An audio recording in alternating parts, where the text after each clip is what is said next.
बिस्मिल्लाहिर्रहमानिर्रहीम। अस्सलाम वालेकुम नाज़रीन। सुप्रीम कोर्ट ने हुकूमत को एक बहुत बड़ा सरप्राइज़ दे दिया है और इलेक्शन कमीशन को भी तनबीह की है कि अगर फैसला ना माना तो इसके सख्त नताइज होंगे। वो नताइज क्या हो सकते हैं और सुप्रीम कोर्ट ने ऐसी क्या चाल चल दी कि हुकूमत जो है वो उसकी आईनी तरमीम जो अब मौखर ही होगी, क्योंकि हुकूमत अब आईनी तरमीम करने की पोजीशन में नहीं रही है।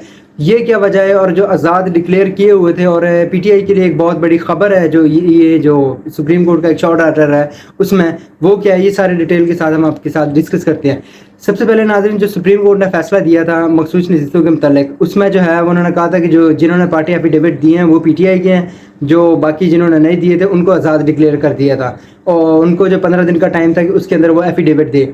फिर इलेक्शन कमीशन ने अपने एक गेम के लिए सरप्राइज़ दिया। उन्होंने कहा कि पीटीआई का तो पार्टी स्ट्रक्चर ही मौजूद नहीं है, तो हम किसकी हिदायत को माने। वो चैम्बर अपील लेके चले गए सुप्रीम कोर्ट में, और कल के दिन जो आईनी तरमीम पेश होनी थी, और आज ही इसी वक्त जो सुप्रीम कोर्ट ने फैसला दिया है, जो 8 जजेस की अक्सरियत जजेस थे, उन्होंने ये फैसला दिया है कि जो जिन्होंने पार्टी एफिडेविट दिए हैं और जो उनका पार्टी स्ट्रक्चर था जिसमें कम्युनिकेशन हुई, चेयरमैन पीटीआई बैरिस्टर गौहर थे और सेक्रेटरी जनरल जो थे वो उमर अयूब साहब, तो उनकी ही हिदायत चलेंगी।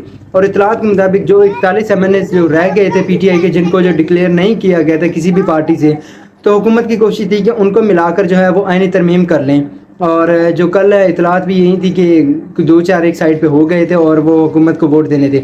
अब सिनेरियो क्या बन गया, अब वो किसी भी सिवाय पीटीआई की जो हिदायत के मुताबिक और किसी को भी नहीं वोट दे पाएंगे, क्योंकि आर्टिकल 63A की जो तशरीह की थी जस्टिस मुनीब अख्तर साहब ने, कि जिसमें जो है वो पार्टी लीडर जो पार्लिमानी लीडर की हिदायत के खिलाफ वोट जाएगा, ना वोट काउंट होगा और जो सीट से भी डी सीट हो जाएगा।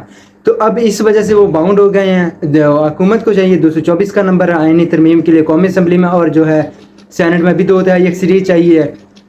तो इस वजह से जो है वो बाउंड हो गए हैं। अब वो नहीं वोट दे सकते जो है किसी और जमात को जो सिवाय पीटीआई पार्लिमानी लीडर की हिदायत। अगर वो वोट देंगे तो वो वोट भी काउंट नहीं होगा। फिर वो अगर बिल फर्ज जो आईनी तरमीम एक्सेप्ट हो जाएगी तो वो मंजूर हो जाएगी अगर वोट पूरे करने के साथ, तो फिर वो सुप्रीम कोर्ट से वो ख़त्म हो सकती है, क्योंकि आर्टिकल 63A का सुप्रीम कोर्ट का जो है वो फैसला मौजूद है। हालांकि उसका भी रिव्यू नहीं लग रहा। ये जो मुकम्मल बाकी डिटेल्स हैं हम आपके साथ जो है वो कल ही जो मुकम्मल एक डिटेल्स के साथ ब्लॉग बना के उसमें डिटेल्स शेयर करेंगे।